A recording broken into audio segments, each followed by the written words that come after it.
A story is something you tell. A fictional universe is something you build. You may think of them as similar in many ways, but there are questions that you need to ask yourself when building a fictional universe that you would never need to ask if you were merely telling a story. One of those questions, the one that I'm going to try to answer here, is what does the fictional universe revolve around? What is the center of the universe? You may well be asking yourself, well, isn't that a pretty big question? Does it even matter? Cosmology. What is the center of existence? Where is the center of the universe? Where is the center of the world? But that's not what we're talking about here. We're talking about an anchor, something that everything can gather around, even if it's not actively a part of every story, even if not every story actively takes place there. It's always there in the background, something that keeps all the threads tied together. It's your Starship Enterprise. It's your Millennium Falcon. It's the halls of justice. It's Hogwarts. It's the place that you know is always there, that you can return to, where you can regroup, where you can gather your thoughts. The one constant in a world that might change in so many ways, with little or no warning. So what does it take to make something the center of a fictional universe? It doesn't take as much as one might think.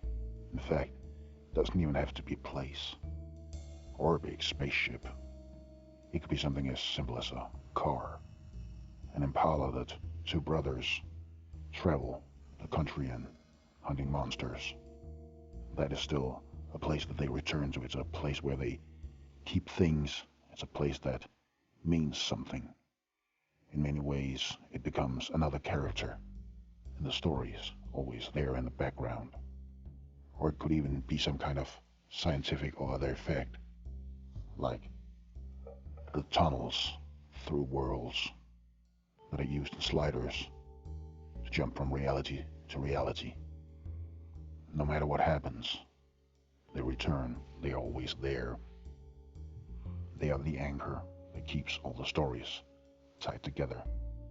Even if characters die or leave or betray the ones we follow, the center is always there, anchoring everything, holding it down, keeping it steady. A center of stability, something to rely on. But if it doesn't have to be a place, what does it actually need? In many ways, the center is the bookends for the story, for every story. It's where things start and where things end. The main characters start out in one way or another at the center.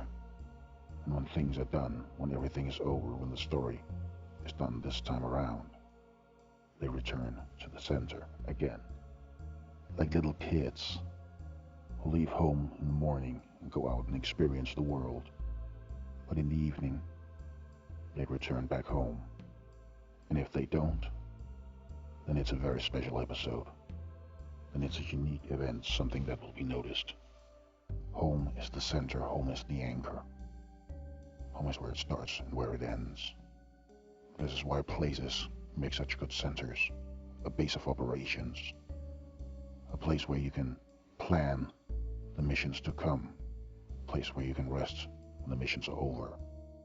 I will use a place. I will build a place to act as the center of my fictional universe. A school. A place where silly things can happen. A place where you might encounter anything. Not a school for children. Not a Hogwarts. A school for young adults on the cusp of adulthood. An academy. This is a place where the main characters can start every adventure, every story, and return to when the story is done. Many stories can take place, mostly or entirely, at that academy, but they can also take place elsewhere. When it's over, when everything is done, the main characters can always return to their academy. What else does a center need? Well, it depends on what kind of stories you want to tell. The center can be entirely in the background.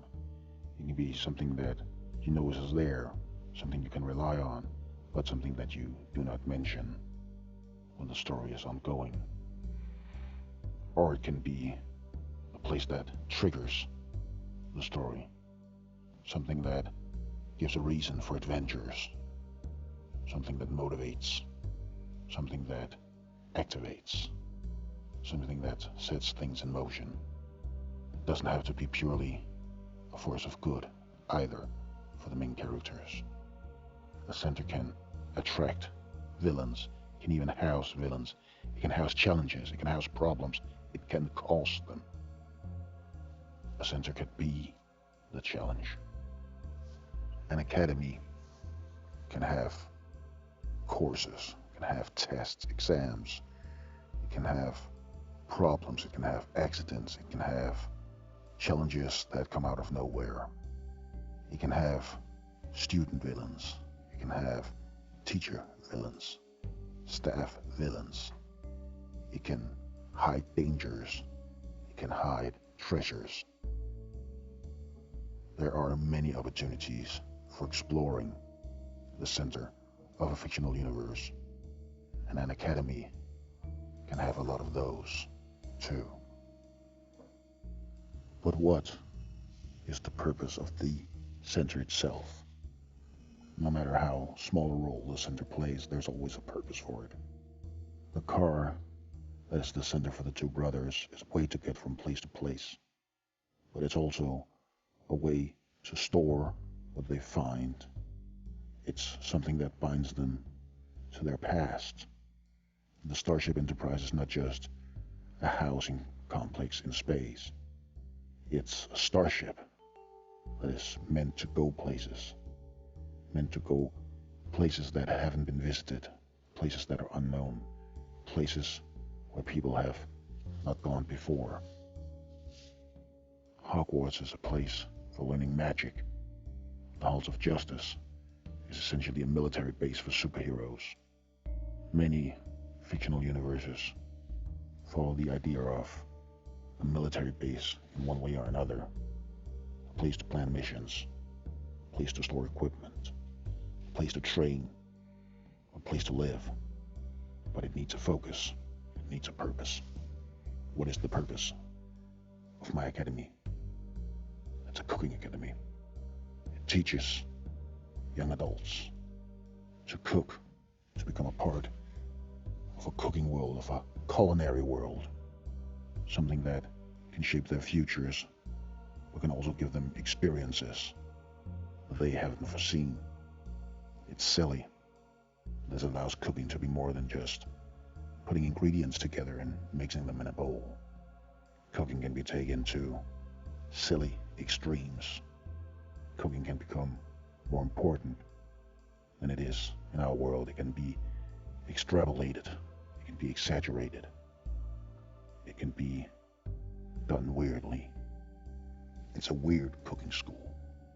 A cooking school where strange ingredients are used, where strange recipes are followed, where strange people study, where strange people teach, where strange people lurk in the corners, watching out for that talented student that they can swipe away to their foreign restaurant.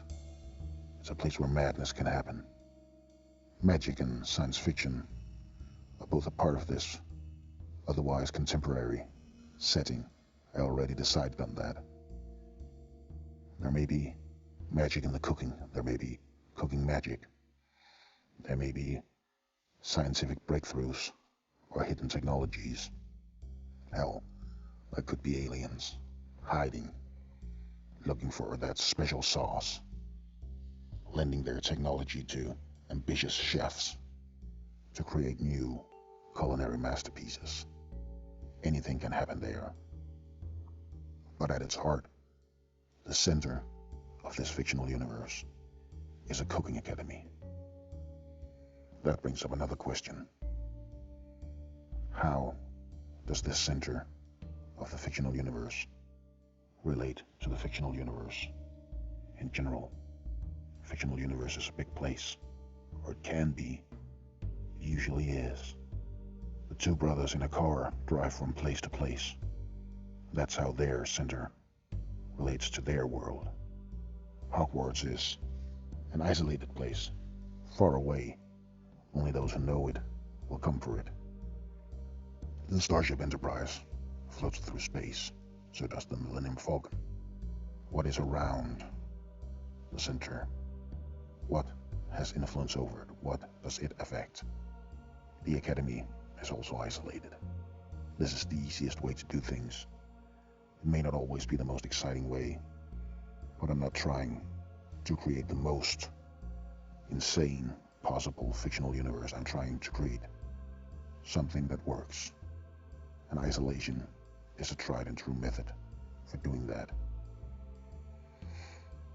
The Academy is on a set of islands far removed from civilization, but still islands with a lot of room, possible secrets, place for adventures, places to explore, places ripe with conflict, a small cluster of islands, archipelago.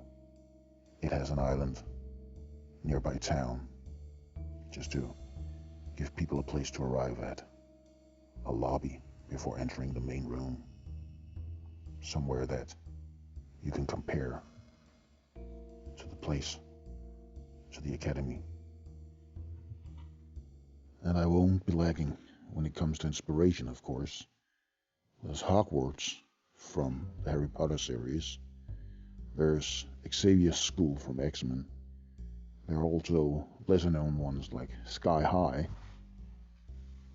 But I'm leaning more towards something like Buffy the Vampire Slayer's Sunnydale, both with its town, with its high school, and with its university, with some inspiration for both the town and the Academy in my fictional universe. But perhaps even more than that, there's also the anime series Food Wars, which is about a culinary academy. It also has some of the humor I'm looking for.